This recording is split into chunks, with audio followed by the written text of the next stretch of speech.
tá? Então, estamos iniciando a live hoje, né, sobre a reabertura dos comércios. E nós estamos aqui contando com a presença de duas pessoas públicas. A primeira é o vereador Paulo Frange, né, e também o nosso amigo vereador Rodrigo Goulart. Temos aqui a Karen Kimura, a Silvia, Dr. Denis e Danilo Fujita. Eles vão se apresentar rapidamente, tá? Mas, então, vamos iniciar essa live. Temos aqui também via Facebook, via YouTube, tá bom? As perguntas de vocês no YouTube e no Facebook vão ser passadas aqui para nós e nós estaremos respondendo as perguntas de vocês, tá certo? Vamos lá.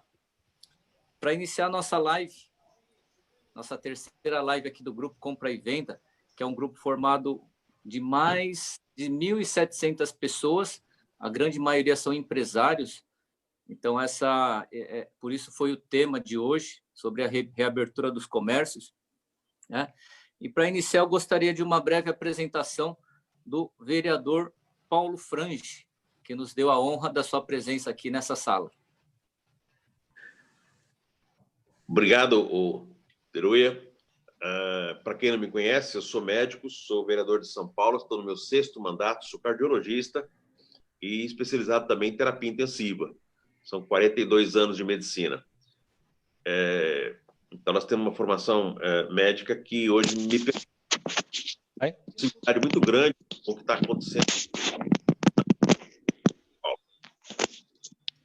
Estou no meu 6º mandato consecutivo, sou líder do PTB na Câmara e nós temos participado muito de perto dessas discussões que envolvem o tema de hoje, que é a abertura do comércio, que faz uma diferença enorme na vida de todos nós, e nesse limite, separado por uma faixa amarela, que de um lado fica a saúde, do outro lado fica a economia, e nós não temos como separar uma coisa da outra, mas nós temos que complementarmente trabalhar com as duas situações.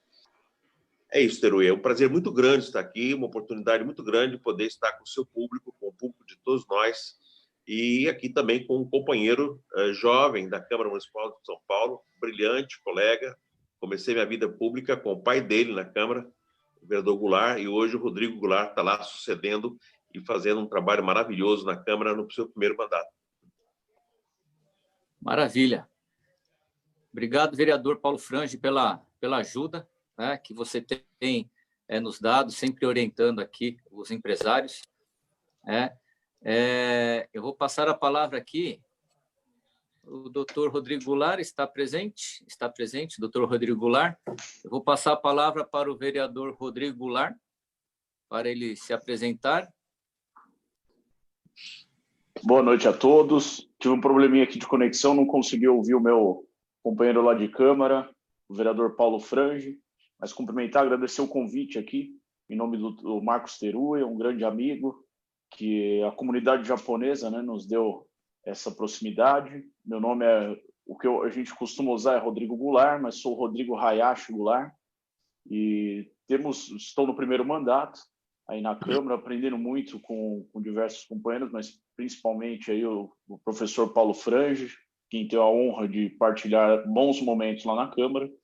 Inclusive, somos vizinhos lá de porta.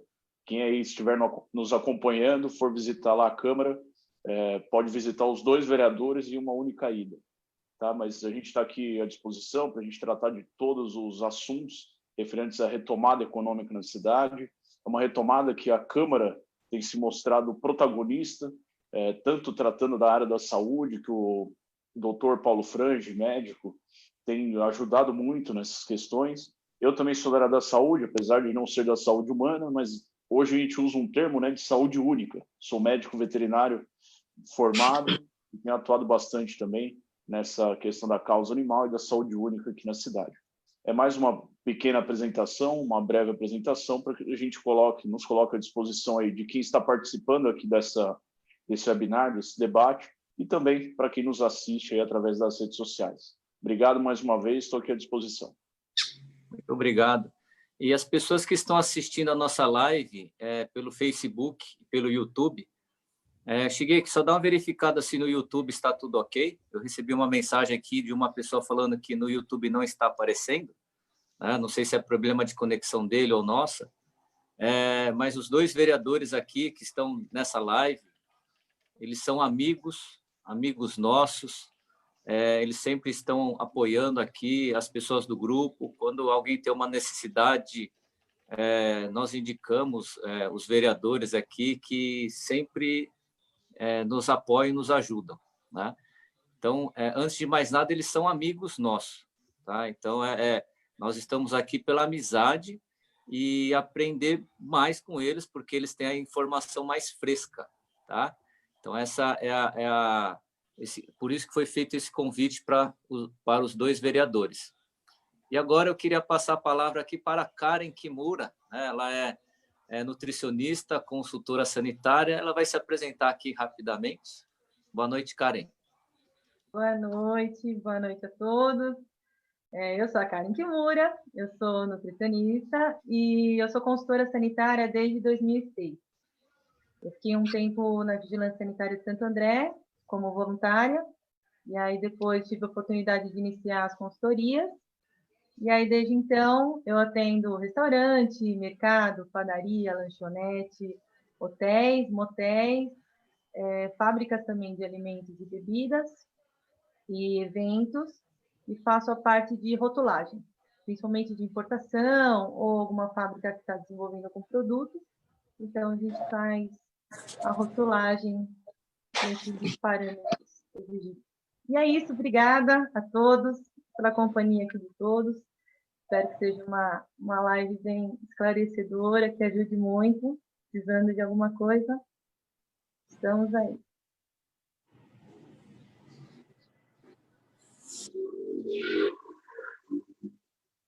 Não te escuto, Marcos. Vamos lá. Está escutando agora? Tô. Agora sim, agora sim. Ah, maravilha. Vamos lá.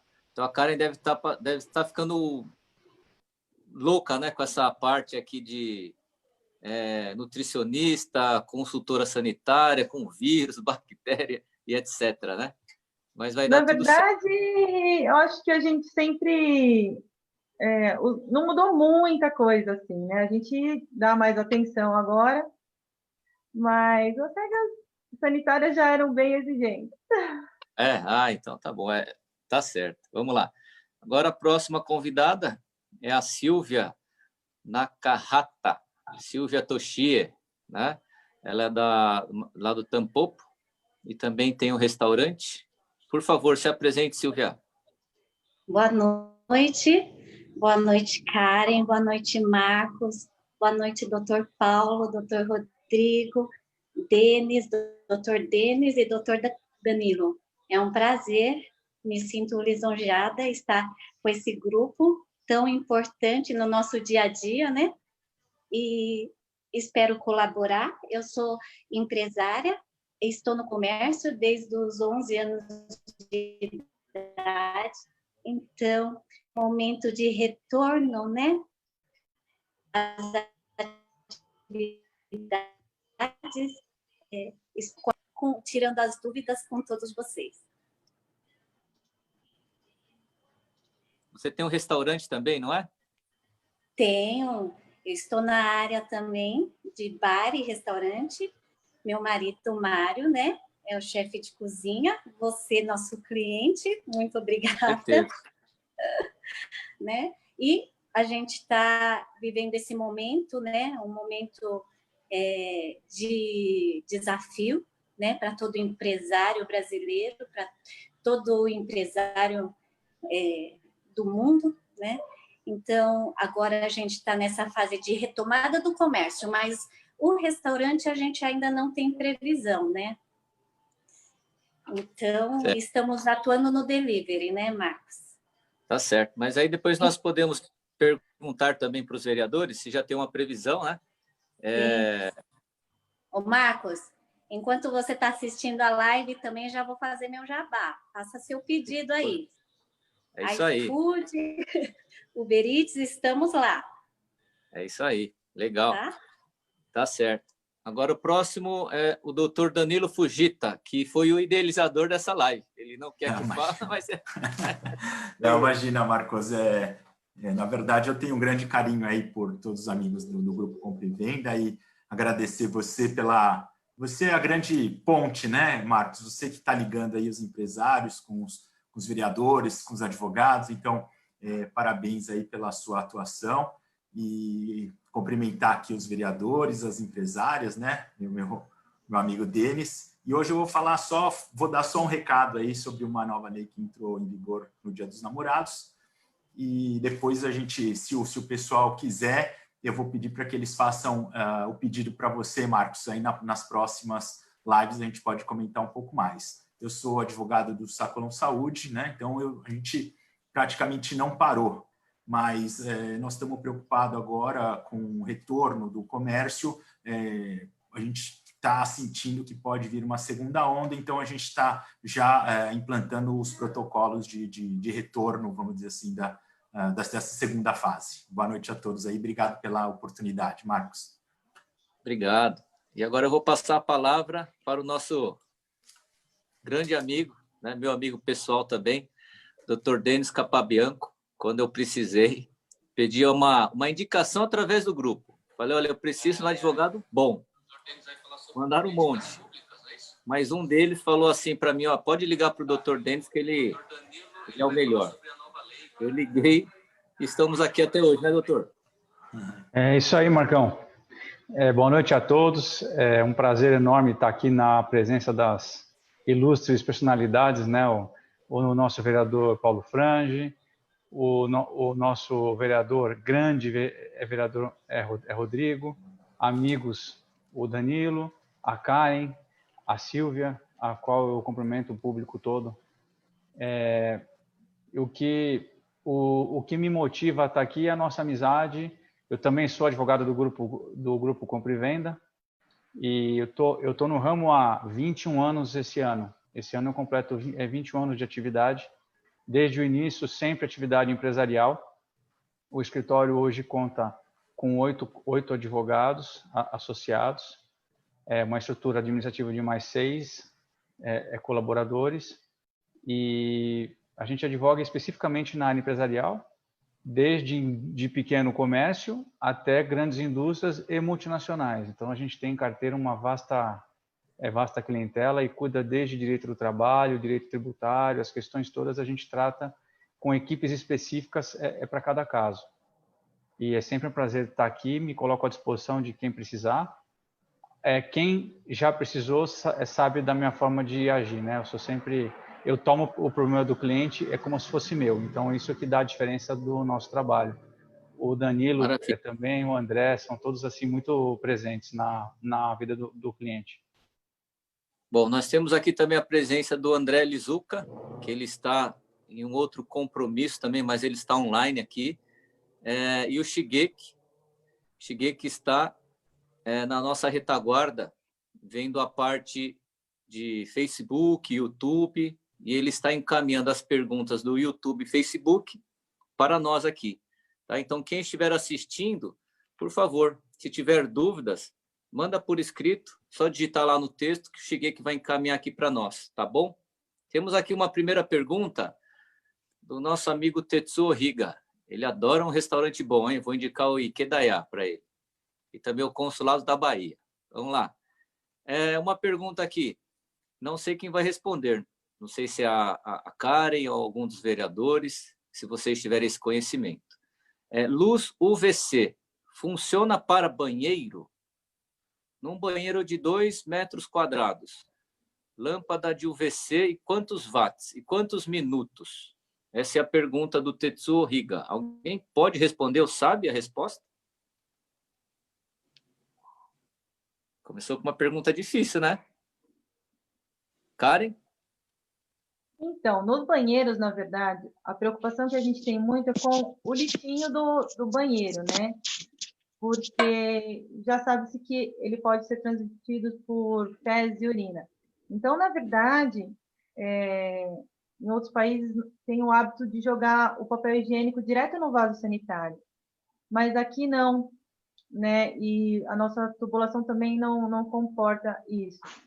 Sobre essa luz, eu realmente não sei explicar. O que a gente recomenda para estabelecimentos é que essa lixeira seja trocada com mais frequência, esse lixo, tenha muito cuidado com o manejo desse resíduo. Certo. Nos banheiros e ventilar dentro do possível, né? Tá. Tem uma segunda pergunta dele, solução de quaternário de amônio. Tem alguma desvantagem para higienizar portas, maçanetas, balcões, etc? Sobre veja, quaternário... vidros... Tem mais alguma coisa aí? Sobre veja, limpa-vidros, álcool ou solução de cloro? Então, o quaternário de amônia, ele é mais indicado porque ele não danifica tanto superfícies. Por exemplo, cardápio, eu posso usar, ou um estofado, eu posso usar. E aí ele não tem tanto problema quanto o álcool e o hipoclorito, que acaba ressecando um pouco da superfície e estraga esse material mais rápido. Então, no caso do quaternário, mesmo no caso, se você quer colocar aquele pé de luvre, né, aquele tapetinho antes de entrar no estabelecimento, o quaternário ele é melhor. Então, mesmo para a superfície, ele é bom. A gente faz até vaporização. Existe uma máquina que é um vaporizador que a gente passa nas paredes e nos pisos, quando é corredor, área mais aberta. Que é muito bom. Tá. Agora uma pergunta deve ser para um dos dois vereadores. Aí vocês verificam quem responde, ok? É comércio atacadista, distribuidor, que fica dentro de edifício fechado, trabalha de porta fechada, que atende por agendamento, tem que seguir a regra do comércio de rua, que é das 11 às 15 horas, ou pode funcionar no horário normal? Quer responder, Paulo? Pode ir lá. Não, Goulart, pode responder. Então tá. Bom, depende do segmento. Se é um atacadista de alimentos, tem o seu horário, ele não precisa seguir esse horário limitado, o horário de 4 horas dessa fase 2, que é nessa restrição do Estado. Agora, se for algum outro tipo de atacado ou distribuidor, aí realmente tem que atender esse limite de horário, que é das 11 às 15, que são 4 horas diárias, né? Que é o comércio em geral, mas que, lembrando que esse atendimento das 4 horas é para o atendimento ao público. Então, serviços internos de escritório, algum outro sem atendimento ao público, tem um horário livre, um horário normal aí de que o comerciante, o empresário, o empreendedor queira seguir. Mas para o atendimento ao público, por enquanto, na fase 2, são as 4 horas. Nós passando aí para a próxima fase, que é a fase 3 do Plano São Paulo, ele vai aumentar para 6 e assim sucessivamente. Tá. Confere aproveitando aí, né, professor Paulo?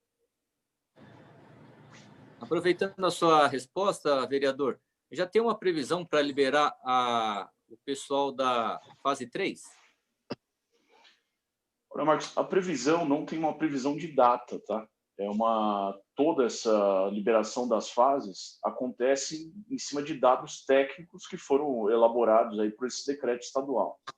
Há uma grande expectativa que até a semana que vem a cidade de São Paulo ultrapasse e chegue aí na fase 3. Basicamente, a fase 3, a cidade alcançará a fase 3 quando chegar na média de ocupação dos leitos de UTI da cidade em 60%. Hoje já estamos aí, acho que o Paulo deve ter essa informação mais atualizada, mas estamos aí perto de 61% ou 62% da ocupação dos leitos de UTI. Então, estamos muito próximos aí de chegar nessa fase e, possivelmente, eu acredito que até o final da semana que vem, a cidade de São Paulo já esteja nessa fase. Então, lembrando, não tem nenhuma data certa. É quando a cidade realmente, através desses dados técnicos e da saúde, a cidade alcançará essa fase. Teruia, só para complementar, Teruia, o que a gente deveria ter observado e deveria ser observado em todas as cidades que estão em movimento para a reabertura é cumprir 3 parâmetros que a gente considera indicadores de padrão ouro para que a gente possa liberar e começar a flexibilizar. Primeiro, durante 14 dias, os números de novos contágios estarem decrescentes. Segundo, que a população, com medidas feitas por antenas de celulares, esteja em quarentena, ou seja, com distanciamento social, acima de 55%. E terceiro, esse é muito importante, que a ocupação das UTIs sejam menor do que 60%.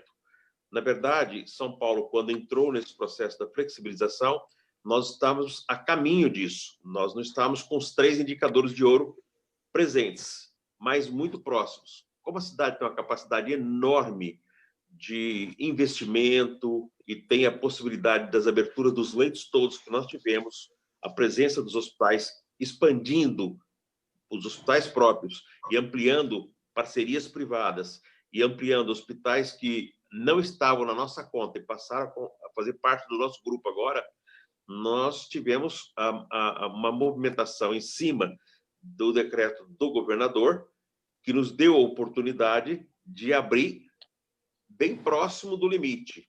Então, o que o governador Goulart está colocando é bem sensato, é exatamente isso. A próxima semana ela é muito importante porque vai completar 2 semanas em que a gente vai avaliar esses números. Há uma chance enorme da gente estar caminhando para melhor. Mas cada dia vai ser vivido com ansiedade e com muita vigilância. O secretário Edson Aparecido da Saúde tem sido de uma ponderação e de uma precisão muito grande. E a cidade conseguiu absorver esse impacto tão grande que foi a chegada do coronavírus na capital. Acho que para a semana que vem nós temos notícias. Nós não podemos criar muitas expectativas, porque esse é um vírus, além de novo, ele é traiçoeiro. Veja que a Nova Zelândia estava 25 dias sem nenhum caso e apareceu o caso agora.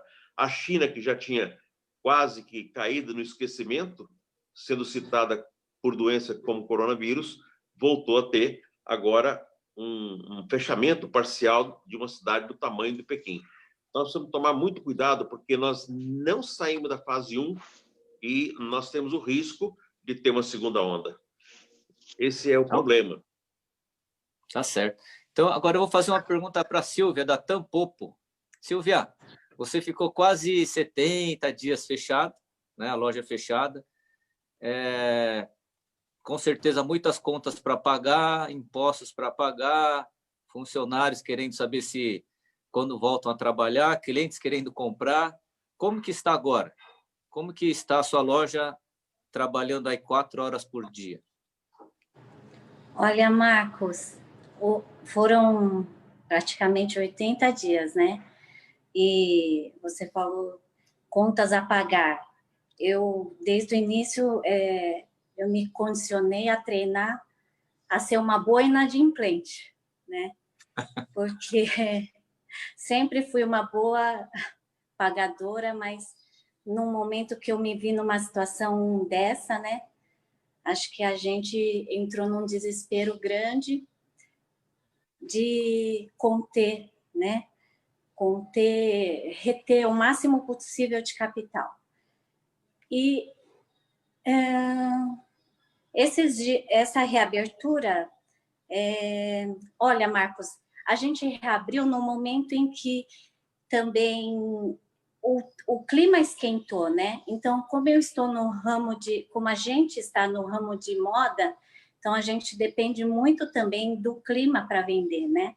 Então, até a semana passada, antes da reabertura do comércio, eu posso dizer que eu estava vendendo melhor do que agora, né? Eu acho que tem o fator clima, assim, que influenciou, mas também talvez essa condição, né, do cliente ficar restrito à compra também fazia ele procurar, né, dispersar o estresse, procurando lojas que pudessem vender, atendê-lo, né? Então, a gente está, assim, tomando todo cuidado com a higiene, né? E estamos retomando. É um momento, assim, em que até foi citado, né, pela McKinsey, que, comparando a esse momento para os negócios, como a Copa de 66, né? A Copa de 66, em que o Brasil ganhou por 2 Copas anteriores e chegou em 66, ele não passou nem na primeira fase, né? Só que em 1970 ele já conquistou o título, né? Então, eu empresária, enquanto empresária, eu estou vendo esse momento como um momento de ter muita resiliência, né? Recuperar a receita da empresa, acompanhar o dia a dia e ter que tomar decisões também muito mais rápido e ser o mais possível assertiva, né? Porque daqui para frente vai ser isso. A gente não tem referência, né? E vamos viver o dia a dia, né? Até chegar um momento em que tudo voltou ao normal, né? Tá certo. Mas estou correndo atrás, né? A gente está correndo atrás de vendas online, né? Venda canais digitais, muito canal digital, que acho que agora é o momento, porque apesar do comércio ter reaberto, a gente não vê movimento aumentar, né? Muita gente ainda não quer sair de casa, né? Tá certo. Abriu o shopping, mas ninguém quer sair, né? Então, a gente vai devagarinho, vamos sentindo e tomando as ações necessárias. Tá certo. Tem uma pergunta aqui para o vereador Rodrigo Goulart, né? Temos horário do comércio das 11 às 4, das 11 às 15. Só que nós vemos muitas lojas abertas, né, fora desse horário, e tem muito camelô na rua também. Como é que funciona essa fiscalização, vereador? Então, Marcos, a intenção da prefeitura, a intenção, lógico, inicial seria de trazer as entidades representativas, através desse decreto municipal, para que as entidades representativas elas se autorregulassem, ou seja, elas mesmas falassem o que elas poderiam fazer, quais seriam os critérios que elas iriam adotar nesses protocolos sanitários. E, da mesma forma, também trazê-las para a responsabilidade delas auxiliarem na fiscalização, ou seja, eu até te dei um exemplo desse quando a gente conversou uma das vezes.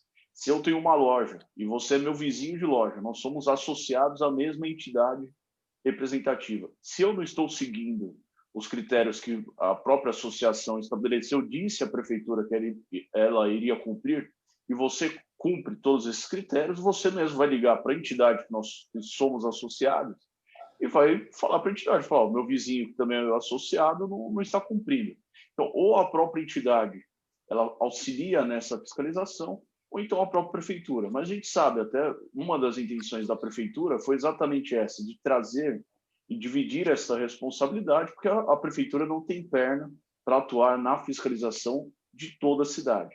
E, lógico, continua funcionando a fiscalização através dos telefones para denúncias, tudo, inclusive para o comércio ambulante, mas a cidade é muito grande, os problemas são muito maiores do que a capacidade de fiscalização.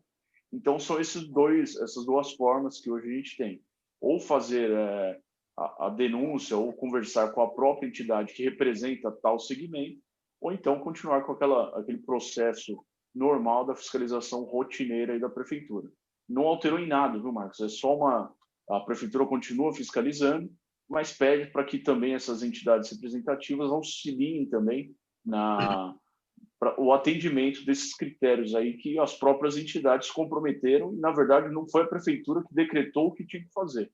As próprias entidades trouxeram à prefeitura quais seriam os protocolos sanitários que elas iriam divulgar aos seus associados para que eles cumprissem e que pudessem, aí, então, só depois desses protocolos atendidos, que eles pudessem retomar aí as suas atividades. Ok. Obrigado, vereador. Agora uma pergunta para o vereador Paulo Frangi. Vereador, como fica a situação dos imóveis irregulares que teriam esse ano para entrar na anistia? E agora, com a pandemia, até as praças de atendimento das subprefeituras estão fechadas. Bom, Teruê, nós aprovamos a lei que permite a anistia no final do ano passado e que ela passaria a valer a partir de janeiro deste ano e seria possível, em 90 dias, as pessoas apresentarem, através da internet, tudo que possa ser exigido para regularizar seus imóveis, dentro de cada um dos parâmetros, as casas pequenas, os imóveis comerciais, etc., exigindo o mínimo de presença das pessoas na prefeitura. Já era um programa que o município estava desenvolvendo com muita velocidade, e o prefeito poderia prorrogar até mais 3 vezes de 90. O problema é que nós já estamos no meio do ano e, nesse período da pandemia, a dificuldade aumentou muito. E a solução ela foi encontrada hoje, exatamente no dia de hoje, na Câmara de São Paulo, onde, num substitutivo que foi colocado em cima de um projeto que estava já aprovado em primeira, ele faz com que nós possamos entrar na anistia até dia 31 de março de 2021. Portanto, as pessoas que estavam com os imóveis irregulares não precisam de correr e não precisam ter medo, porque foi aprovado hoje, de comum acordo com a Câmara toda aprovou simbolicamente com 50 votos, e o prefeito vai sancionar, porque houve concordância, inclusive, do Executivo. Portanto, sancionando essa lei, aprovada hoje, nós não vamos ficar preocupados com a data para que você possa protocolar o seu pedido de regularização de imóvel residencial e os comerciais. Portanto, nós temos a data até de 31 de março do ano que vem. Vence esse período que nós ficamos parados praticamente aí por 3 meses. Para que as pessoas não fiquem angustiadas com os prazos de 90 dias, quando vai prorrogar ou não, e daqui a pouco, final do ano, a gente não sabe o que vai acontecer, vai ter eleição, não vai ter eleição, vai mudar governo. Ficou a data de 31 de março do ano que vem. Isso foi um alívio para a cidade toda. Perfeito, perfeito. Bom, agora a próxima pergunta aqui é para Karen, do Takayuki Kato, ok? Os dois advogados, só um minutinho que logo vocês vão falar, tá bom? É que tem muitas perguntas aqui, então eu vou tentar dar uma acelerada. Aí tiver uma brechinha, eu sei que vocês têm coisas importantes para falar. Então, se vocês que forem responder as perguntas puderem ser breve também, ajudaria a gente eliminar todas as perguntas e responder de todo mundo, tá bom? Karen, quais as melhores medidas de segurança para restaurantes por quilo? Restaurante por quilo acho que é hoje o restaurante mais perigoso, que precisa de mais atenção, né? Tem algumas coisas que as associações também estão colocando como dicas, vamos dizer assim. Mas, em regra geral, se não puder ter um funcionário servindo, né, o cliente, então o cliente ele deve higienizar as mãos, passar álcool, pegar um talher já embalado e, se possível, arregaçar as mangas, porque a gente sabe que essa roupa vem da rua, né? Então, arregaçar as mangas para ele se servir. Isso é a forma mais segura. Da parte dos restaurantes, sempre colocar nesse buffet uma porção menor de comida, então não colocar grandes porções de arroz, de feijão, para repor mais vezes. Aquele vidro, né, do buffet, ele precisa ser maior. Antes ele era pequenininho, só que a pessoa às vezes fala alguma coisa, o cliente tem que estar de máscara assim para se servir, mas o mais seguro é que esse vidro seja um pouco maior, para que ele só coloque as mãos para se servir mesmo. E aí, ter o distanciamento de mesas, né? Entre uma mesa e outra, 1,5 metro, entre os clientes, 1 metro. Eu acho que as medidas do restaurante por quilo, em geral, assim, são essas, né? Que os outros, ou entre um cliente e outro, também tenha 1 metro de um servindo para o outro. Ok. Isso, tentando deixar um pouquinho mais seguro. Tá certo. Vamos lá. Agora, Adriana Vieira, e os salões de cabeleireiros? Libera quando?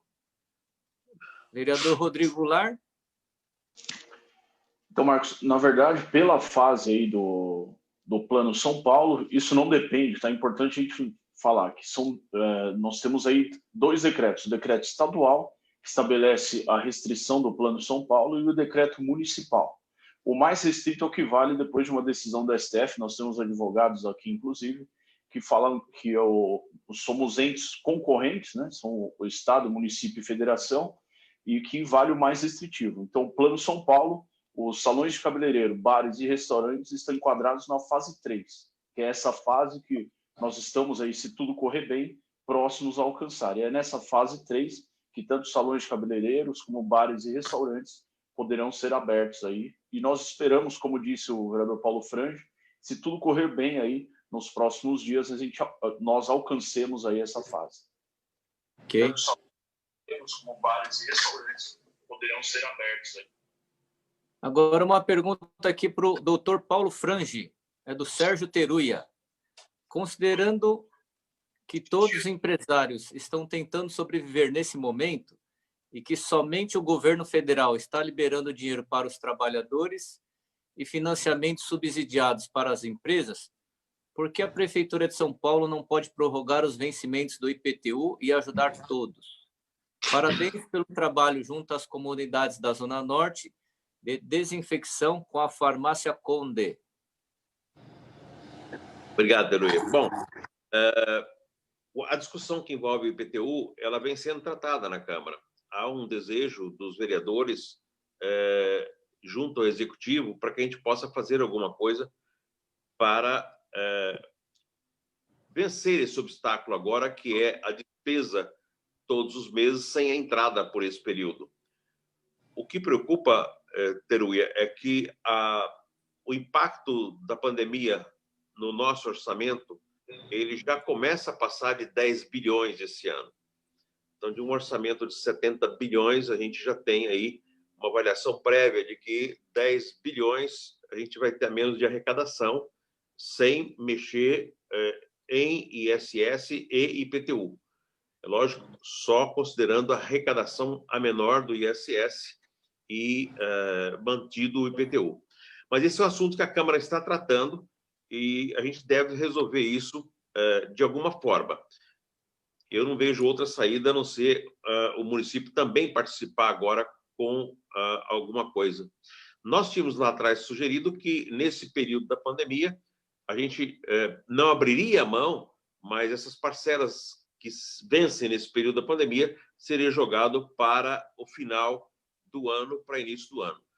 Mas a gente acaba rolando uma dívida, as pessoas que vão ganhar dinheiro com o comércio para pagar as suas contas, com certeza vão ganhar menos.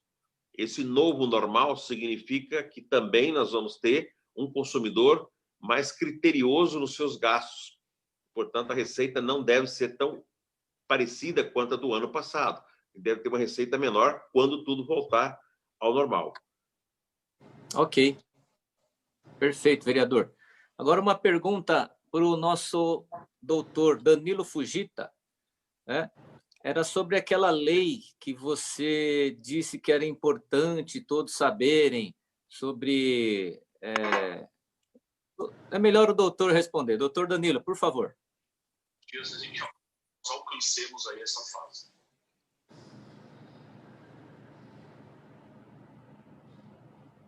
Doutor Danilo? Aqui, acho que agora vai. Vai. Agora vai, né? Isso. Desculpa, problemas com a tecnologia aqui, gente. No dia 12 de junho, recente, aí, no Dia dos Namorados, né? Entrou em vigor uma lei que é uma lei temporária, que só vai ter a vigência, então, durante a pandemia. Ela trata de vários assuntos, mas eu pensei um em especial para a gente falar hoje, que é a suspensão temporária do direito de arrependimento do consumidor. Então, todos, assim, acho que a maioria já está habituado com esse dispositivo, que o consumidor, quando ele adquire um produto fora do estabelecimento, que é pela internet, por telefone ou ou mesmo recebendo um vendedor na sua residência, ele tem um prazo de 7 dias para desistir dessa compra, né? Não só produto como serviços. E aí essa lei, que é a Lei 14.010, então, entrou em vigor dia 12, ela está suspendendo temporariamente esse direito do consumidor, exclusivamente para medicamentos, para produtos de consumo imediato e para produtos perecíveis, né? Então, acho que o legislador aí achou que durante a pandemia haveria um aumento de consumo desse tipo de produto e para evitar, vamos dizer assim, uma grande problema judicial, eles entenderam por bem suspender temporariamente esse direito.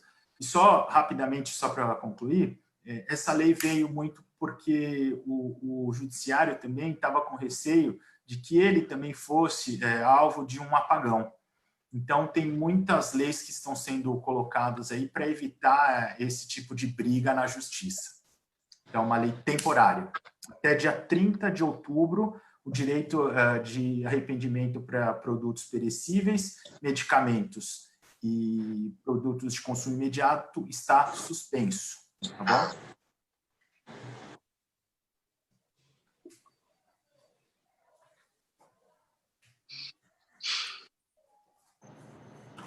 Você tá mute, Marcos.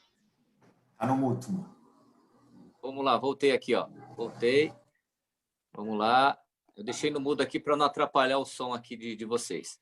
Doutor Denis, as fiscalizações das subprefeituras podem multar e até fechar as portas dos estabelecimentos por descumprirem as leis?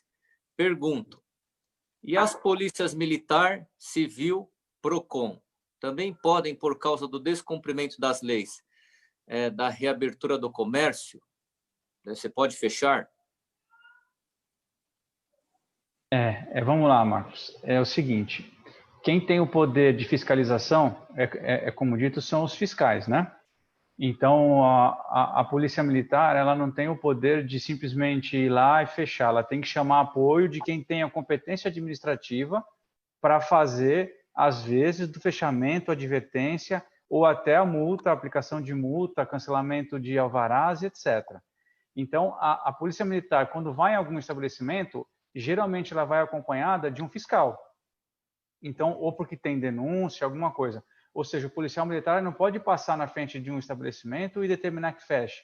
Ele pode, sim, chegar na frente do estabelecimento, advertir, caso o comerciante não cumpra a regra, aí sim, ele pode tomar as medidas de chamar a fiscalização para que aí, em conjunto com o fiscal, ele tome a atitude de fechar, advertir, de multar e fazer alguma coisa.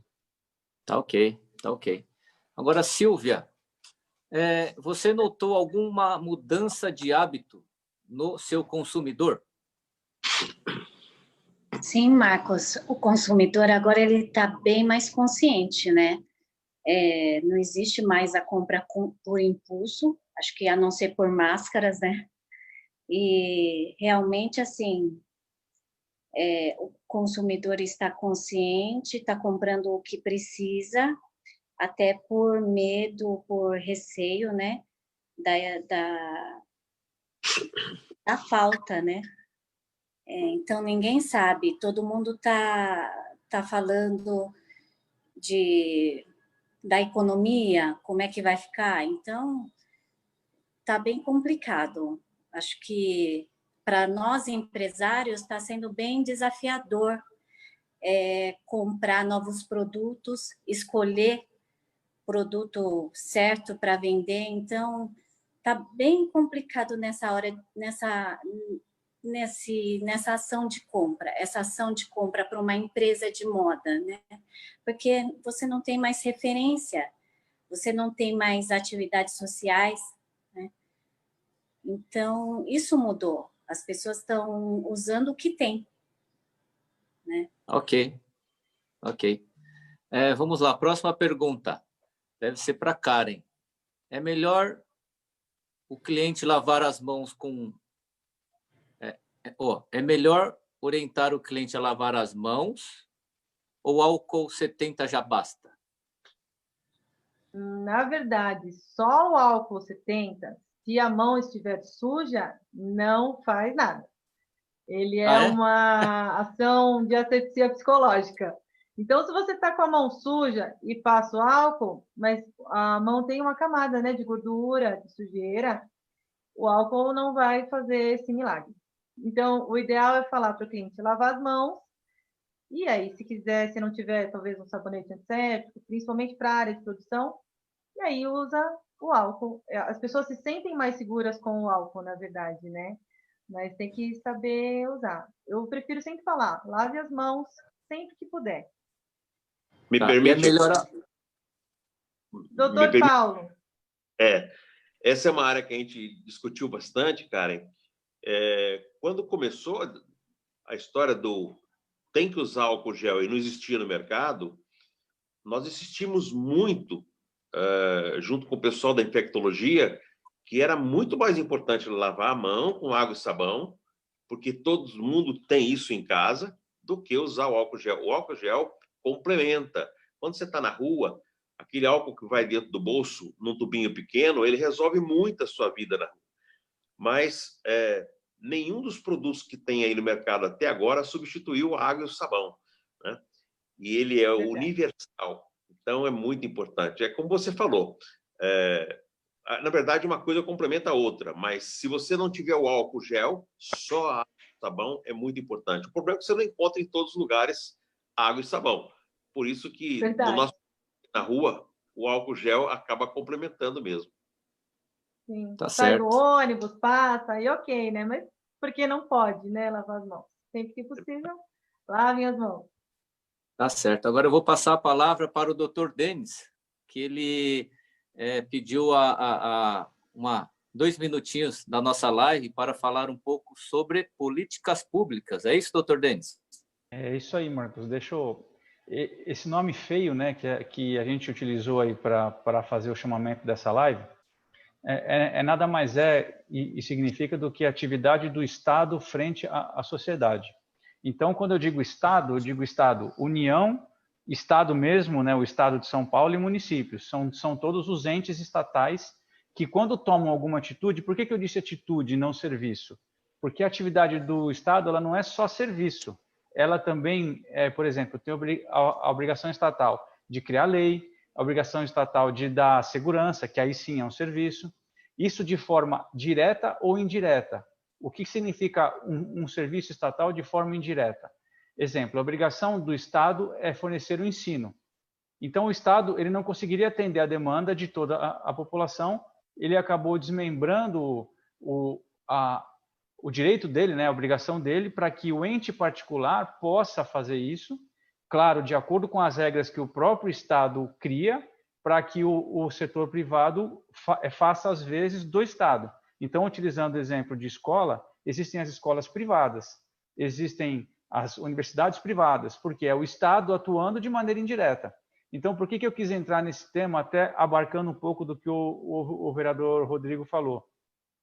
Existem competências que são exclusivas, competências que são concorrentes, e isso que acabou de acontecer, que foi um julgamento do STF, quando a gente usa o termo competência, o direito, a obrigação legal, o ente que tem a obrigação legal de criar norma em cima de alguma atitude estatal. Então, exemplo, compete à União discutir as questões de jogos, um exemplo. Então, o Estado não pode falar, não, eu vou abrir jogo no Estado de São Paulo. Só a União que cria essa regra, que faz a lei em cima disso. Quando a União tem a competência, ela não legisla, a própria Constituição admite a questão de competência concorrente, que é onde ele entrou. Eu tenho uma lei que é competência minha, mas eu não fiz uma norma que seja norma complementar, eu dou direito ao Estado fazer, ou então ao município fazer. O que aconteceu diante dessa pandemia? Todo mundo queria legislar. Então, a União, que tem a competência direta, não tinha norma regulamentar, o Estado não tinha a regulamentar e nem o município. Aí todos fizeram, o STF falou, não, vai fazer quem tem a regra mais restritiva. Quem tem a competência, neste caso, é quem cria a regra mais restritiva. Então, eu quis explicar o que são políticas públicas, que é toda atividade que o Estado tem que tomar tanto seja serviço ou então atividade de criar normas, e também explicar um pouquinho dessa concorrência que o vereador entrou no assunto. Eu achei importante a gente falar. Obrigado, doutor Denis. Vamos lá, próxima pergunta agora é para o vereador Rodrigo Goulart. Vereador, o senhor tem alguma previsão para a abertura das academias?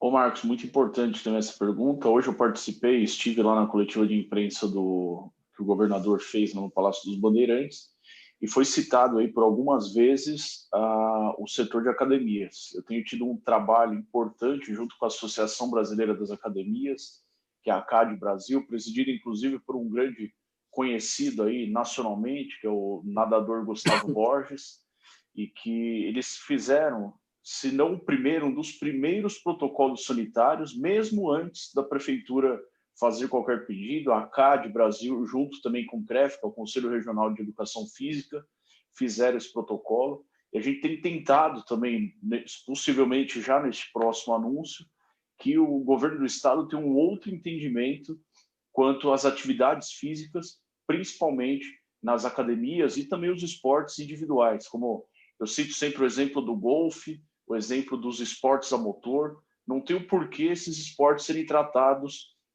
em outra categoria e também como eventos, porque se tem esportes como esse que não tem o público presente, que são esses protocolos que esses esportes estão colocando, não tem o porquê. Inclusive hoje a indignação da Federação Paulista de Futebol no anúncio do retorno aos treinos só no dia 1º de julho, sendo que já era para ter sido colocado aí já na próxima semana o retorno aos treinamentos sem público, com testagem.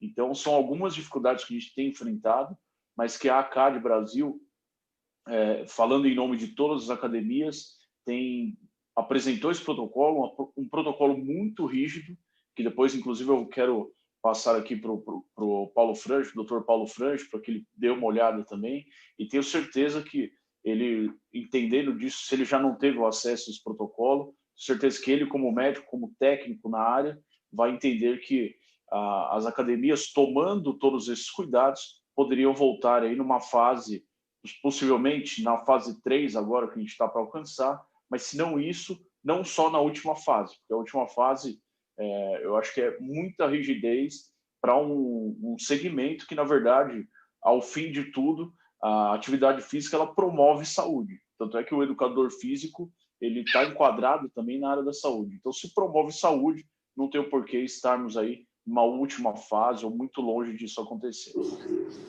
Certo, Marcos, certo. Eu queria aproveitar e tirar uma dúvida com o vereador Rodrigo.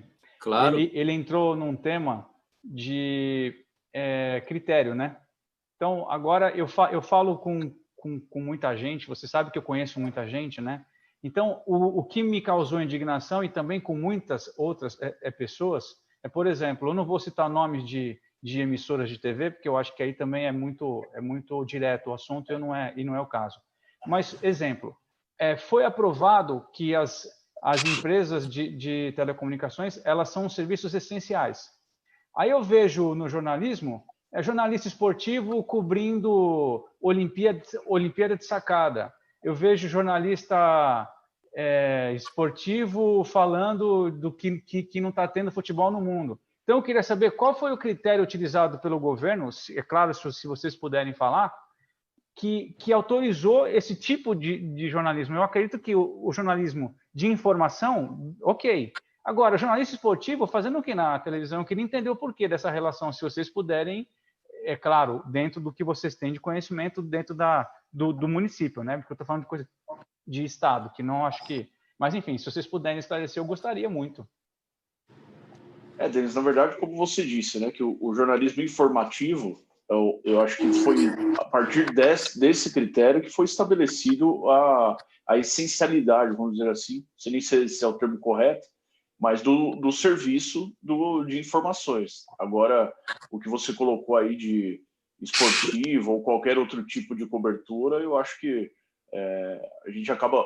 O jornalismo estava debaixo de um guarda-chuva, né, que seria o de informação, mas acaba tendo outros outras frentes aí do jornalismo que eu também concordo com você que não deveriam estar aí em sua plena atividade. Não sei se o Paulo gostaria de complementar alguma coisa, mas eu acredito que o critério utilizado foi exatamente esse, do jornalismo informativo. Verdade, Goulart. Eu gostaria só de complementar uma coisa, que é, quando nós temos conceitos fortes, nós acabamos encontrando soluções claras para todos. As regras têm que valer para todo mundo. No mundo inteiro, no mesmo momento em que abriram os salões de cabeleireiro, abriram também as academias, porque o nível de risco de contágio é muito parecido. As atividades são muito diferentes, mas do ponto de vista de risco. Então, eu não vejo como tirar as academias dessa fase 3. Seria mais do que justo os salões de cabeleireiro voltar à fase 3 e as academias também. Né? Não há razão para a gente poder excepcionalizar agora uma situação que já vem acontecendo no mundo todo. Então, Goulart, eu gostaria de receber depois esse protocolo, mas eu não tenho dúvida, esse protocolo ele é importante e as academias funcionando com o protocolo vai ser tão segura quanto os salões na fase 3. Nós não podemos começar a criar conceito novo nesse momento, né? Por isso que é importante a gente estar formando a opinião das pessoas. E aí a importância do jornalismo também, informativo, passar informação segura, passar informação baseada em fatos, né? Baseado em técnica. E não, nós temos tido situações tristes na imprensa, muitas vezes, com os achismos, né? Principalmente no que tange a encontrar remédio para curar a doença agora. Todo dia tem um remédio novo, tem uma sugestão nova de alguém que não é da área, muitas vezes. Certo. E manicure esteticista pode funcionar ou não pode funcionar? Na minha visão, o médico, ela voltaria sem nenhum problema, com os mesmos protocolos. Tem dois mundos, o mundo real e o mundo da ficção. No mundo da ficção diz, não pode, mas as mulheres continuam continuam pintando os cabelos, continuam fazendo em casa. Tem muitos deles atendendo em casa, com todo cuidado, com toda a segurança, e nós não temos história de estar vendo gente contaminada por isso. Então, no caso das manicures, da mesma forma, é a mesma categoria, é a mesma faixa de risco, elas devem participar desse mesmo terceiro momento agora, junto com as academias também. Maravilha. E aí, Karen, tem ido no cabeleireiro?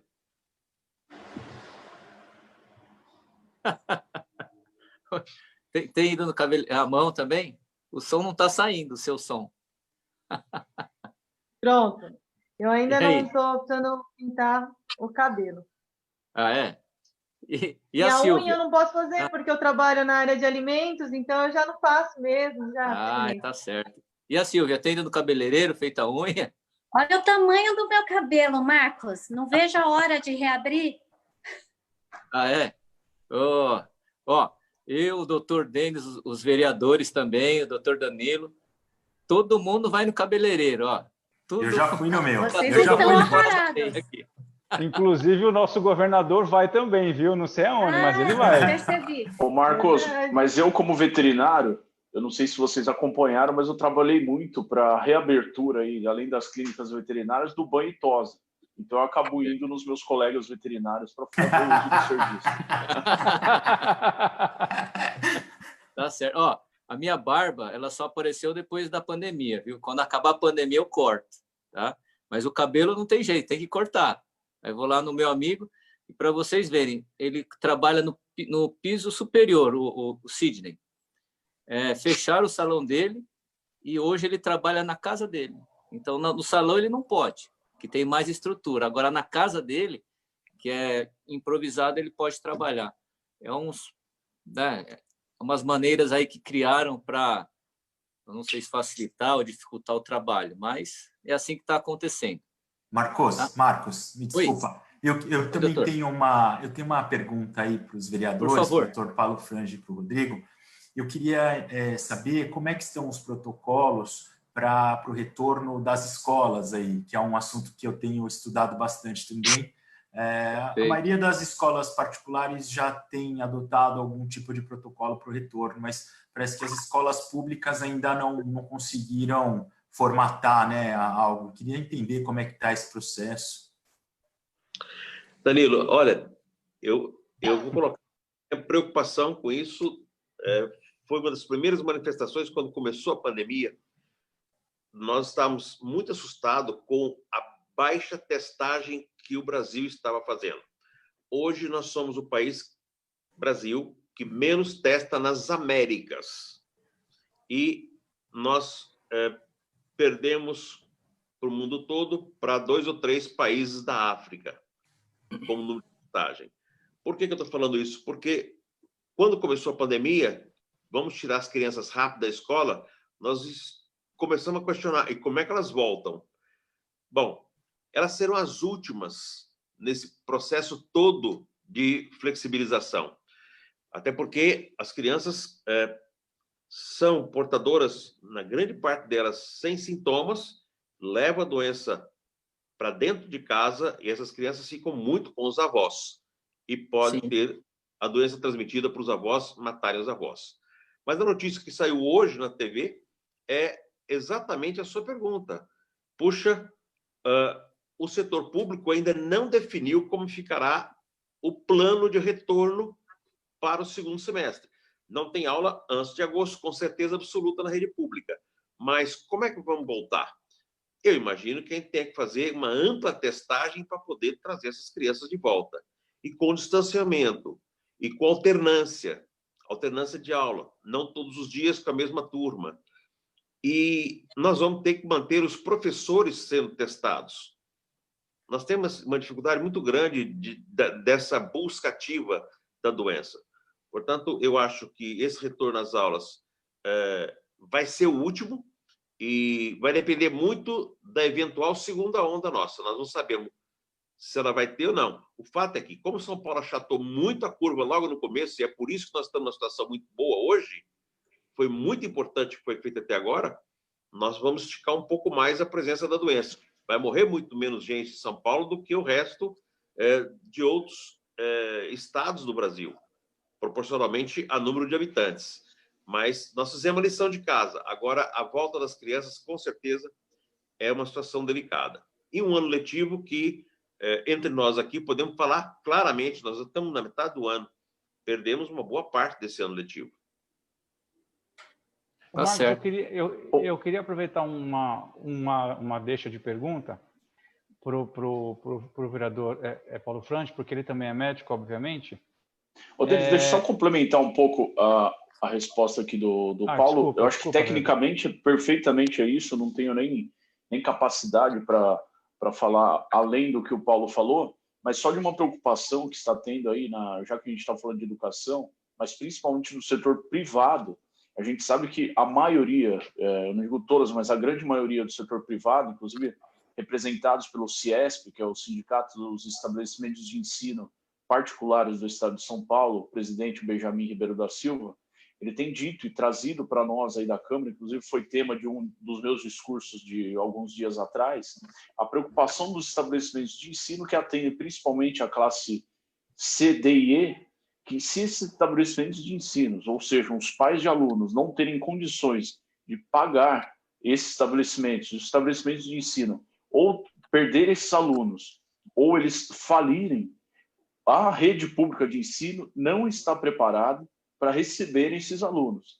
Então, o governo, tanto estadual como municipal, tem que se preocupar muito com essa questão para, através de alguma política de financiamento, buscar o financiamento para esses pais de alunos continuarem conseguindo pagar, ou até um auxílio aí para esses empreendedores do ensino particular, porque senão a rede pública de ensino, tanto municipal como estadual, irá sofrer muito com essa sobrecarga aí desses alunos procurando as vagas aí, ou ainda nesse segundo semestre, ou possivelmente no ano que vem.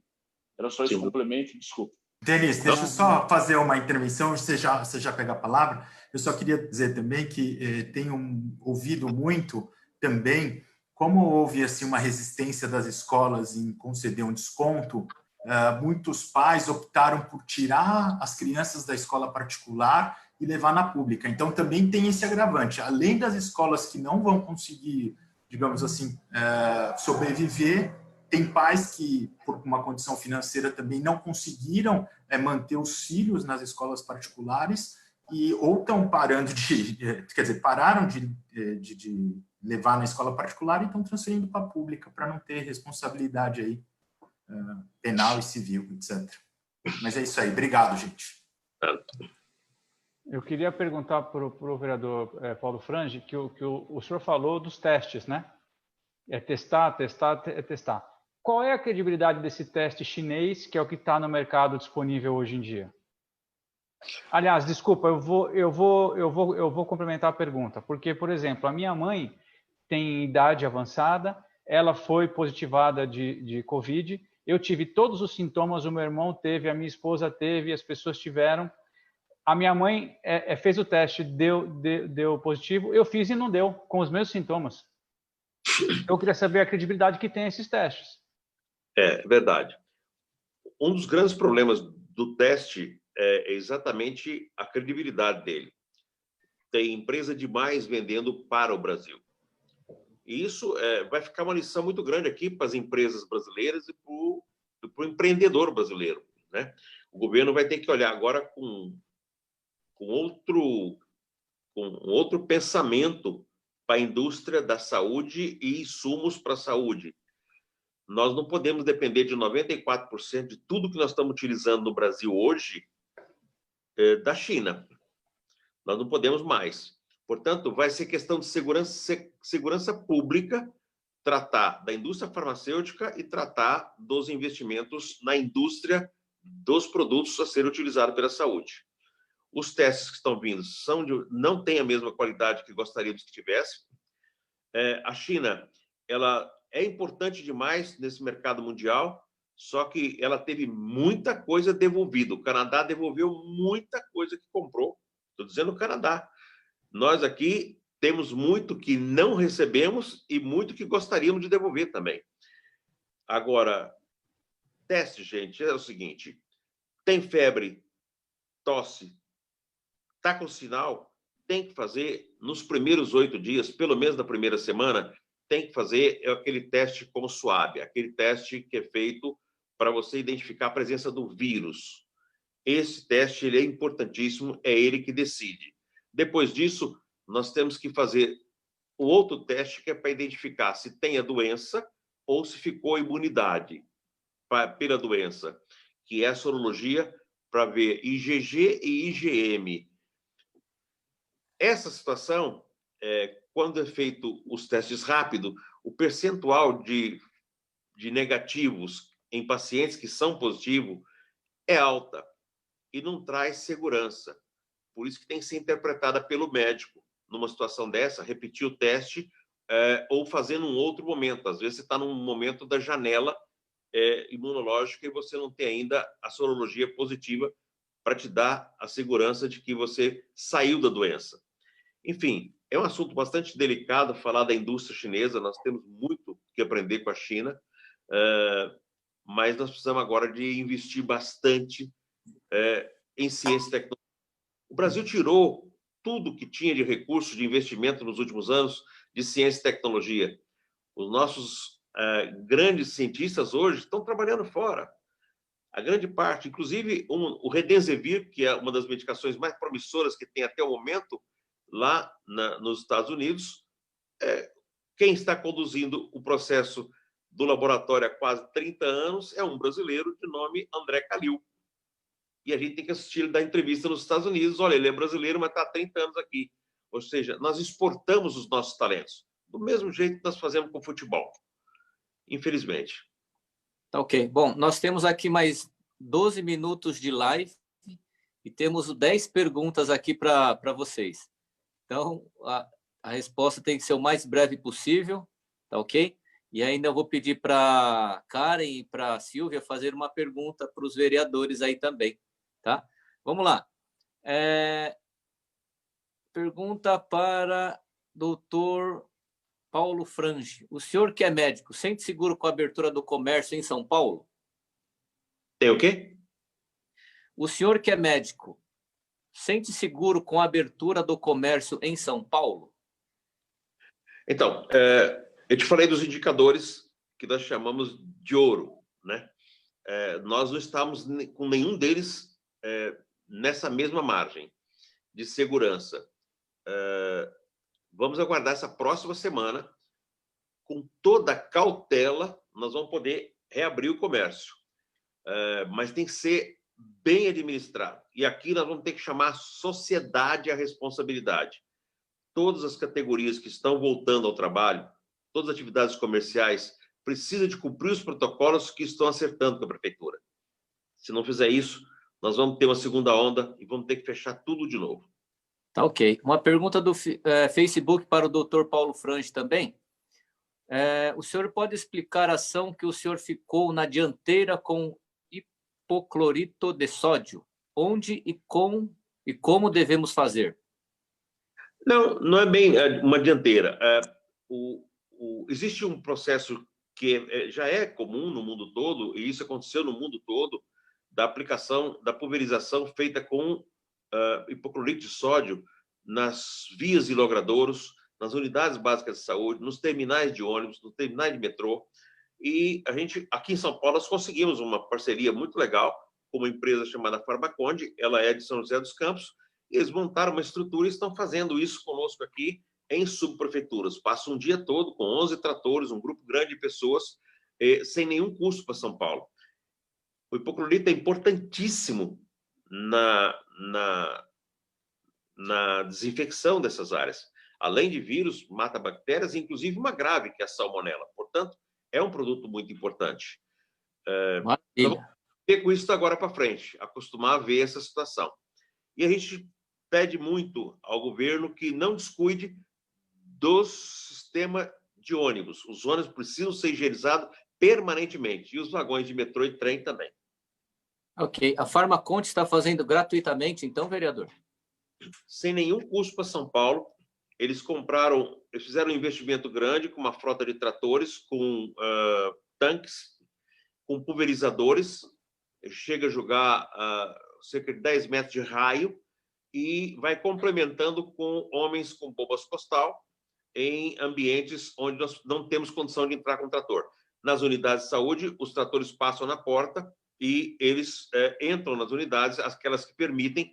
Nós temos feito isso pessoalmente e eu acompanho. Nós estamos acompanhando por subprefeitura. O resultado é muito bom. A prefeitura já tem um trabalho que faz, nós ganhamos isso complementarmente. Nós vamos fazer agora mais 17 subprefeituras.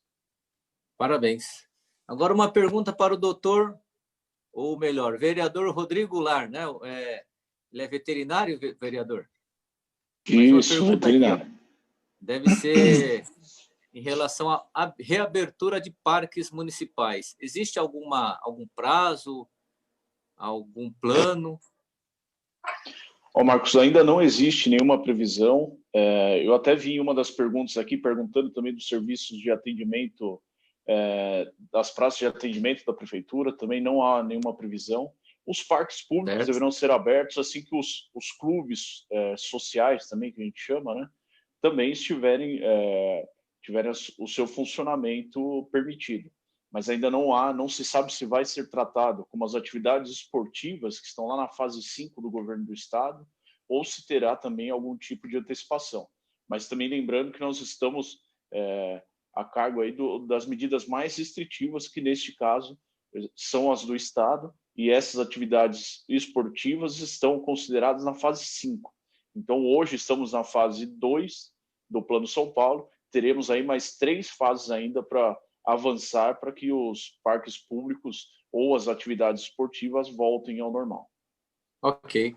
Então, mais uma pergunta, Cláudio dos Santos. Amigos vereadores, existe a possibilidade, dentre os protocolos nas escolas, ser obrigado o uso de escudo facial e máscara para evitar a transmissão entre os alunos e familiares? Não, Terui. O escudo ele não traz essa proteção, no caso, para criança e nem para adulto. Você precisa de utilizar o escudo com a máscara. na verdade, o escudo é principalmente para quem está num nível de exposição muito grande. Por exemplo, a cabeleireira, eu não tenho dúvida de que seria extremamente importante ela usar máscara com escudo. Ela vai vender uma segurança muito maior e vai ter uma segurança muito maior. É importante. O dentista não pode trabalhar sem escudo. Agora, no caso das crianças, não. Se a gente conseguir fazer que as crianças usem máscara, seria pedagógico, porque daqui para frente nós precisamos levar o seguinte recado para casa hoje: o vírus não vai embora, ele vai ficar endêmico. Endêmico significa que ele está por aí, e até que a vacina não chegue, final do primeiro semestre do ano que vem, uma delas vai estar no mercado, nós não temos como escapar dele. Vai diminuir muito, mas nós vamos ter que conviver com higiene, lavar a mão, andar com álcool gel e usar máscara quando a gente estiver em ambientes muito cheios de pessoas. Lógico que aí não vamos ter bastante livre para atender a todos, mas de vez em quando, como aconteceu agora na Nova Zelândia, 25 dias sem nada, apareceram 2 casos lá. É assim. Certo. Vamos ter que conviver com isso. Tá ok. Fizeram uma pergunta aqui muito interessante. Se eu tiver sintomas leves que possam ser do Covid, se o senhor fosse o meu médico, qual tipo de exame indicaria? Se você tiver sintoma leve, com febre, com tosse, faria mesmo o PCR-RT, que é aquele que você colhe do orofaringe e nasal. Aquele do palitinho que vai lá na garganta, tudo é chato demais. Na fase inicial. E veja que quem está do outro lado colhendo está com escudo. Por que está com escudo? Ele corre um risco muito grande de você espirrar ou tossir no rosto dele. Esse escudo, aí sim, resposta da anterior, máscara e mais o escudo. Ok, perfeito. Agora, vereador Rodrigo Goulart, a taxa de fiscalização de funcionamento do estabelecimento e o anúncio que vence dia 10 de julho, foi prorrogado o seu vencimento? Como bem colocado pelo vereador Paulo Frange, a Câmara tem feito vários pleitos para que tenha aí uma prorrogação, isenção, ou qualquer tipo de rever essas taxas, tanto o IPTU como o ISS, também as taxas, a TFA, a TFE, que são essas que foram colocadas na pergunta, mas, por enquanto, nenhum desses tributos foram ou prorrogados, ou tem uma anistia ou uma isenção. Então, todos aí deverão ser feitos qualquer tipo de medida em conjunto. E isso tem sido discutido lá na Câmara, inclusive com diversos vereadores apresentaram projetos dessa forma, inclusive eu, que apresentei um projeto que para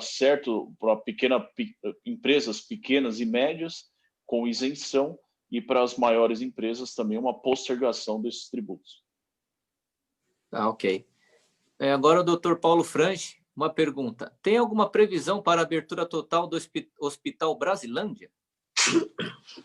O Hospital Brasilândia já está aberto do ponto de vista do atendimento do Covid. Ele recebeu os ventiladores, hoje ele está completo em termos de ventiladores. Nós temos condição de ter no hospital cerca de 115 leitos de UTI, com 35 de enfermaria, daria os 150 leitos iniciais, mas hoje ele está com mais ou menos 44 a 50 leitos de UTI sendo utilizado e com 18 a 20 leitos de enfermaria. Veja que diminuiu a procura pelos leitos de UTI na cidade toda. Terminado esse processo da pandemia, aí sim, o hospital retorna a ser um hospital geral. Vai ser um hospital de 305 leitos, com todas as especialidades e com toda a estrutura para atender a região toda. Mas, por enquanto, ele é só leito Covid, não tem porta aberta, ele só recebe paciente que é triado pela regulação de São Paulo. Ele está na regulação. Ok. Agora, eu vou pedir para a Karen fazer uma perguntinha para o vereador Paulo Frange ou para o vereador Rodrigo Goulart. Tem alguma pergunta para eles? Doutor Paulo, você acha que a Covisa vai ter a condição de de fiscalizar mais os bares e restaurantes diante disso tudo, né? Porque a gente sabe que a Covisa, a Subs também tem uma limitação, tanto de agente quanto de viaturas, né? Você acha que eles vão realmente conseguir dar segurança para a população se alimentar bem, de forma segura? Karen, nós temos absoluta segurança de que o corpo técnico da Covisa é muito bom. É um pessoal muito capacitado, mas é um corpo técnico muito menor do que nós gostaríamos de ter. Por isso, como o vereador Goulart colocou há pouco, da importância dos protocolos. Então, os bares, restaurantes, hotéis, associações que representam, sindicatos que representam, ajudando a cidade de São Paulo, ajudando o poder público a convencer o proprietário de cumprir aquilo que está ali sendo acordado naquele momento dos protocolos, é muito interessante. Aproveitando, fazendo uma pergunta para você, Karen, que me preocupa muito. Agora há pouco a gente conversava com o vereador Goulart. A preocupação que a gente tem com muitos desses bares e restaurantes que não tem ventilação. Ele tem só sistema de ar-condicionado e portas fechadas e não tem ventilação dentro. Esses lugares terão que ser tratados com um protocolo de forma diferenciada. Isso vamos ter que tratar esse assunto e levar esse assunto. Você já imaginou isso? Como é que você vai orientar esse proprietário, não? Então, agora, na verdade, o que é melhor para ele é não usar o ar-condicionado. Por conta, nos hotéis, ainda nos motéis, que é onde é feita consultoria, quando o quarto é fechado, a gente consegue ozonizar ele, tanto o quarto, o ambiente, quanto o ar-condicionado. Mas no restaurante, eu posso ozonizar, fazer o tratamento de ozônio, mas quando eu entrar com 20 clientes ali dentro, acaba não sendo eficaz, né?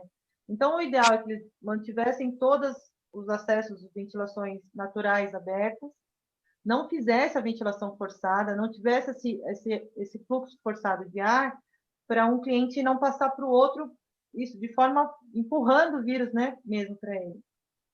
O que é muito difícil, porque a maioria dos estabelecimentos não tem essa possibilidade, né? Então, realmente, se tivesse como ter um espaço aberto, seria o ideal, né? Mas a gente sabe que isso não é a realidade e aqui em São Paulo é um pouco difícil isso acontecer. É verdade. Ok, agora, Silvia, uma pergunta para o vereador Rodrigo Goulart, por favor.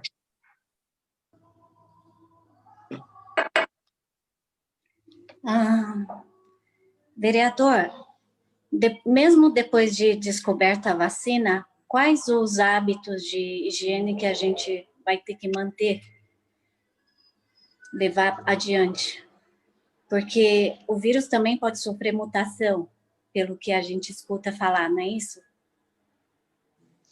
Exatamente, Silvia. Eu acho que, como o vereador Paulo aqui já disse, nós teremos aí um novo normal, né? E ele também falou sobre essa questão da mutação, então nós teremos que realmente seguir diversos protocolos sanitários, esses estabelecidos aí por cada um dos segmentos, mas cada um realmente cuidar principalmente da questão da higiene pessoal, sempre quando possível lavar a mão com água e sabão, o uso de máscara é essencial. Inclusive ontem, no nosso colégio de líderes, o secretário de saúde, Edson Aparecido, participou e falou da importância da queda da curva de contaminação, de infecção, né, depois do uso da máscara. Foi uma queda assim abrupta, porque o uso da máscara realmente é muito importante, é uma barreira muito importante, só que muita gente fala, São Paulo demorou para decretar isso, mas não dava para decretar se o Ministério da Saúde não tivesse, o governo federal não tivesse estabelecido que a máscara de tecido também pudesse ser usada, porque nós tivemos um problema aí de mercado.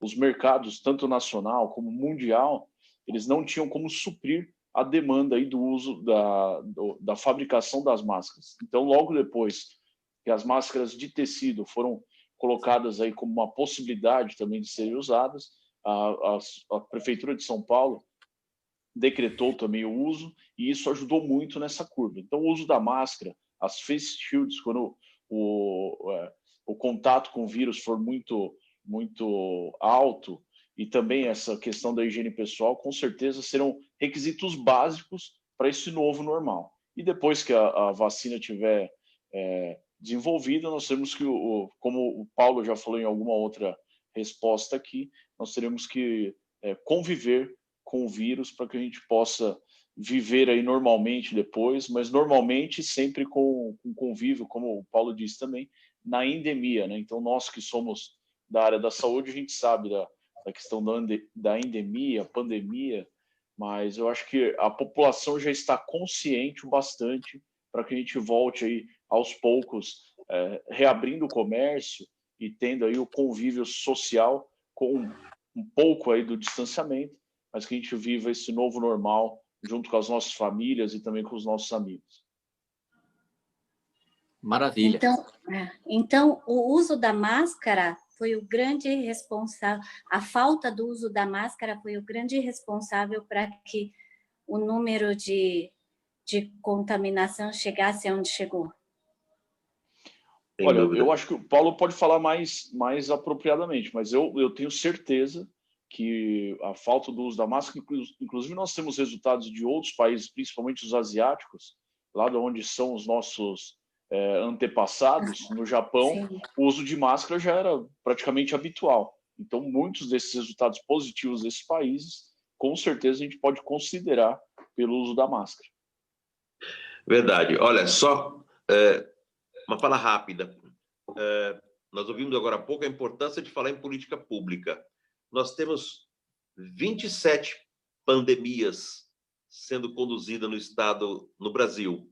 Cada estado está tratando do seu jeito, cada um fazendo da sua forma, cada um tentando se virar. O que teria que acontecer? Nós temos que ter um comando central e essa orientação teria que ter partido bem do início, como todas as demais, para o Brasil inteiro, regulando tudo isso. E os estados aplicariam tudo isso. Como falhou a estrutura do Ministério da Saúde, nós acabamos, cada um dos estados está conduzindo de uma forma. Nós não temos nenhum estado brasileiro fazendo alguma outra coisa que o estado do lado está fazendo.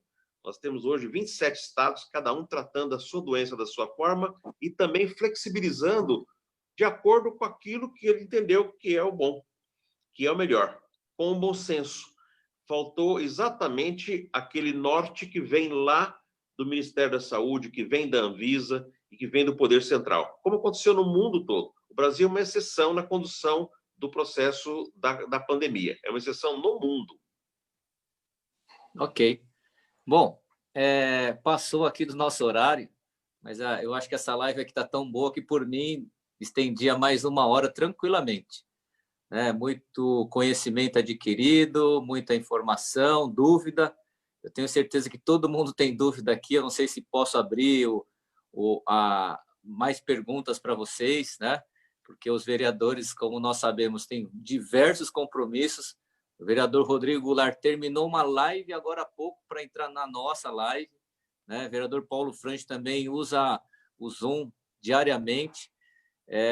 Então, nossa, obrigado aí por vocês terem aberto essa janelinha aí de horário para atender o nosso grupo, né? Foi muito importante, até para as pessoas do grupo verem vocês também, que são pessoas de fácil acesso, são pessoas igual a nós, né? Que buscamos também conhecimento, e por vocês estarem aqui hoje, foi um presente para nós. Obrigado também a Karen e a Silvia por estarem aqui hoje. Desculpa, não acabou concentrando as perguntas nos vereadores, mas o público que foi direcionando as perguntas, tá? Mas vocês foram convidadas pelo papel que vocês exercem aí frente à economia, cada um dentro do seu segmento, tá? Doutor Denis, doutor Danilo também, não conseguiram falar muito hoje, mas espero que compreendam, tá? Porque realmente tem muitas perguntas aqui que ainda não foram respondidas, e eu queria só informar que algumas pessoas pediram, né, como foi falado aqui sobre escola, que, de repente, não nessa nossa quarta live, a quarta live, doutor Danilo, a doutora Patrícia nem sabe, tá? Mas a doutora Patrícia, na próxima live, vai ser a mediadora, tá? Tá? E a próxima live nossa vai ser sobre cuidados com o corpo e mente do empreendedor em tempos de pandemia. Tá ok? Então, vai ser uma live assim, super interessante. E pediram para uma próxima falar sobre a parte de educação, de escolas, que acho que todo mundo está envolvido na parte de educação e tem muitas dúvidas. Tá? Então, nós vamos colocar aqui para análise do grupo, né? Vamos ver o que a gente decide em conjunto, tá bom? Então, agora eu vou abrir aqui o microfone para vocês fazerem as considerações finais, tá? E vamos começar agora pelas mulheres, tá? Primeiro vai ser a Silvia, da Tampopo e do Iquedaiá, né? Se tiver uma promoção para o grupo, pode fazer. Se tiver uma propaganda também, fica à vontade, tá? Muito obrigado, viu, Silvia? Eu que agradeço, Marcos. Muito, muito obrigada. Muito prazeroso, né? Conhecer todos vocês. E, bom, sobre a promoção, agora você me pegou de calças curtas. Mas manda um oi lá para o nosso WhatsApp, né? Informando que você viu na live, com certeza a gente vai dar um bom... Passa o número, por favor, se você souber de cabeça. Tem de cabeça o número? 43434354, tá? Repete mais uma vez. 943434354. Tá ok. Essa live... Marcos, parabéns pelo seu trabalho, pelo seu esforço, tá? De unir tanta informação, né, para todo o público do Grupo Compra e Venda, né? Obrigado. Gostei muito de participar e o assunto da semana que vem, né, muito importante sobre a saúde também do empreendedor, saúde também que vai abranger os funcionários também das empresas. Parabéns, viu? Obrigado, obrigado. Pessoal, essa live vai ficar gravada no Facebook e no YouTube, tá ok? Vocês podem assistir depois também. E agora, a Karen Kimura. Karen, por favor. Eu agradeço muito, muito a oportunidade. Aprendi muito. Foi ótimo, de verdade. Obrigada mesmo. E aí, para quem tiver dúvida ainda, quiser alguma informação, né, dessa área de consultoria, pode entrar em contato.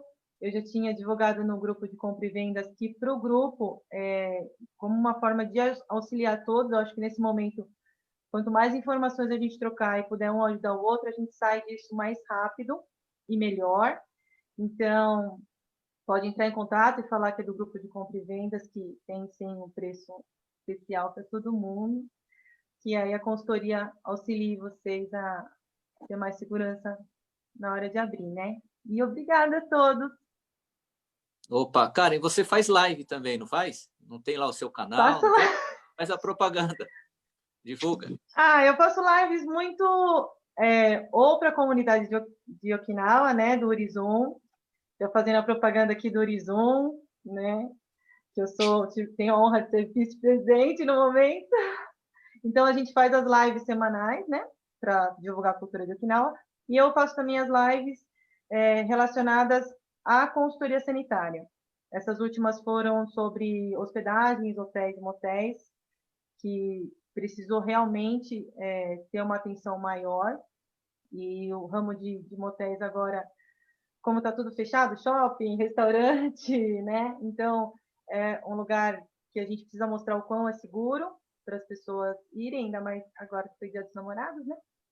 Então, faço. Se alguém precisar de alguma informação, quiser, estou à disposição. Ok. Sempre. Obrigado. Obrigada, viu? Imagina, obrigado. Eu que agradeço. E hoje nós fizemos também uma live junto com o Joey Hirata, de uma entrega de 8 prêmios. A live chamava Somos um Coração. Eu acho que muitos aqui assistiram, né? Alguns aqui, acho que quase todos mandaram lá um vídeo, né? Somos um Coração. E eu gostaria de passar aqui de primeira mão para vocês, que foi um sucesso. Nós ajudamos lá o Asilo Wadiunkai, e o Centro Cultural e Assistencial São Francisco Xavier. Tá? O número alcançado de doações foi R$103 mil. Tá? Então, graças a vocês, ao vídeo de vocês, a ajuda pelo compartilhamento, nós chegamos nesse número. E R$103 mil em época de pandemia, né, é algo assim muito, muito gratificante. Opa, alguém me chamou? Não? Agora eu gostaria de passar a palavra para o nosso amigo Dr. Denis. Por favor, doutor. Só colocar Grande, isso. Marcão. Eu estava no mute, tive que dar um tempinho para tirar do mute aqui.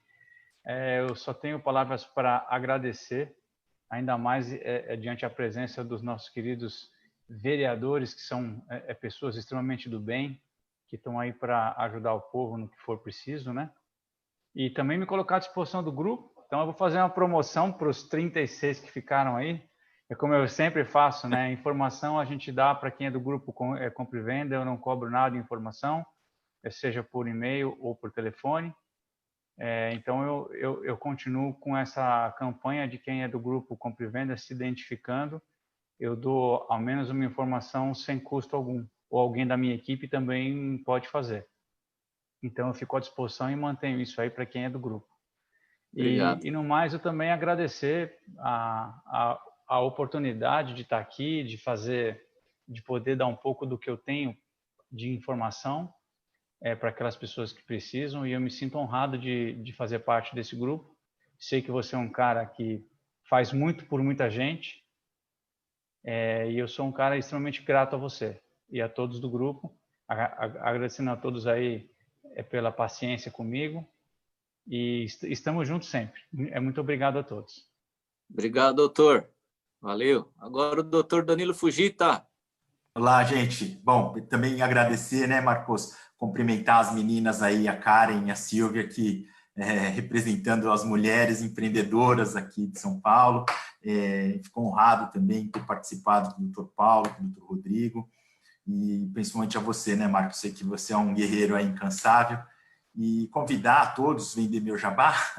Eu escrevo todo mês para a revista Mundo OK, do nosso Daniel Ionamini. Daniel. Então, eu tenho uma pequena coluna lá, se vocês gostarem um pouco, tiverem mais interesse sobre direito, todo mês tem um assunto que eu escrevo.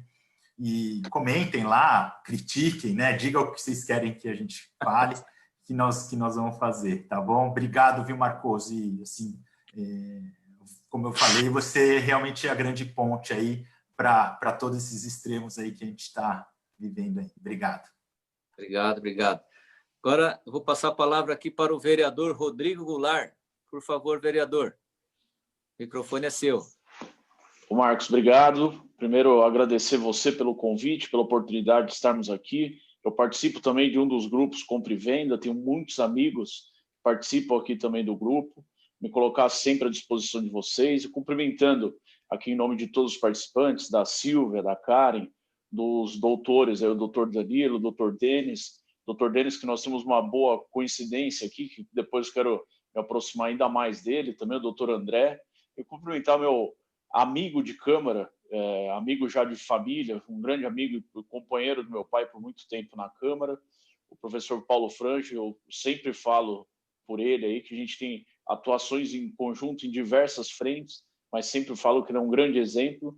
Estamos lá quando qualquer amigo aqui do Grupo Compra e Venda estiver na Câmara, será um prazer em recebê-los lá, um na porta do outro lá na Câmara, no 11º andar, a minha sala 1107, também a do Paulo Frange bem à frente, e nos colocar à disposição para que qualquer tipo de dúvida, inclusive as que não foram respondidas aqui nessa live, que você possa, Marcos, nos compartilhar aí através de WhatsApp ou em todos os nossos contatos aqui, também através das redes sociais, para que a gente possa servir aí a toda a nossa comunidade. Então, mais uma vez, muito obrigado, um grande abraço a todos. Como eu costumo encerrar aí as minhas participações, o trabalho continua. Arigatô, Marcos. Obrigado, vereador. Para finalizar aqui, o vereador aí com seis mandatos, né? Vereador Paulo Frange, a experiência em pessoa. Obrigado, Marcos. Eu quero agradecer a oportunidade de estar com você. E é bem isso que o seu perfil mesmo, conseguir catalisar, juntar as pessoas, não é fácil, e você conseguiu hoje um timão para que a gente pudesse conversar um pouquinho, refletir sobre esse momento. É muito importante. Complementar aqui o vereador Rodrigo Goulart, que é uma esperança da política jovem, tem um mundo pela frente, tem escola, o pai dele foi um grande ator na política aqui em São Paulo. E lembrar, Marcos, que quando eu entrei na política, o primeiro churrasco que eu participei foi na casa do Goulart. Foi na casa do... Ele ainda era um jovenzinho, mas é muito importante isso. Cumprimentar as meninas jovens aí, a Silvia e a Karen, que bom ver em vocês esse dinamismo, aos Denis e todos vocês que participaram aqui conosco, e pedir a compreensão de todos agora, porque nós vamos precisar muito de vocês unidos, junto com o poder público, para que a gente consiga sair desse gesso, desse espaço que nos confinou em casa, nesse problema que nós tivemos agora. Então, vamos precisar muito de vocês. E que vocês ajudem a passar a informação para frente, para que possam compreender passo que nós vamos dar para frente e, às vezes, ter que recuar um pouco. Daqui para frente, fica valendo a máxima, Marcos, que as nossas verdades serão verdades transitórias. Elas valem até os números de amanhã. A cada dia vai ser uma angústia. Nós vamos sair dessa. São Paulo vai vencer. O Brasil não sai maior do que entrou nessa crise como um país que tem uma estrutura de saúde pública tão importante. Mas o estado de São Paulo, eu posso te garantir que vai sair vitorioso e vai mostrar para o mundo o que nós fizemos, principalmente a cidade de São Paulo. Acho que a cidade de São Paulo tem uma participação muito grande, e a população ajudou muito, por mais que as pessoas reclamem, ajudou muito. Então, eu quero deixar aqui um abraço para todos vocês e dizer que é um prazer muito grande estar com vocês, queremos participar mais e, com certeza, estamos à disposição sempre de todos vocês. Obrigado, uma boa noite para vocês. Nossa, muito obrigado. Obrigado aos vereadores, obrigado aos doutores, obrigado às moças, né, pela excelente live aí que vocês proporcionaram. E vai ficar registrado, então, muitas pessoas ainda vão assistir. A última live passou, acho que, de 2.000 visualizações. Essa, com certeza, vai passar também. E as informações que vocês passaram aqui vai ajudar muitas pessoas. Então, obrigado, vereador Rodrigo Goulart. Obrigado, vereador Paulo Frange, pela amizade, pela informação que vocês sempre passam quando a gente precisa. Aos doutores, e a Karen e a Silvia. Numa próxima, esperamos vocês aqui novamente, tá bom? Nós vamos encerrar a live, tá? Nós vamos encerrar a live como sempre, e aí depois nós vamos voltar só com o nosso grupo mesmo. Vocês também estão convidadas a participar se quiserem. Os vereadores, se tiverem tempinho disponível, também podem voltar. É só para finalizar essa live de agora, e aí depois nós já retornamos só para um agradecimento especial para vocês, tá bom? Pessoal do grupo Compra e Venda, aos amigos que curtiram a página do Facebook, que assistiram pelo YouTube, muito obrigado e até quarta que vem com a doutora Patrícia, tá bom? Obrigado aí, pessoal.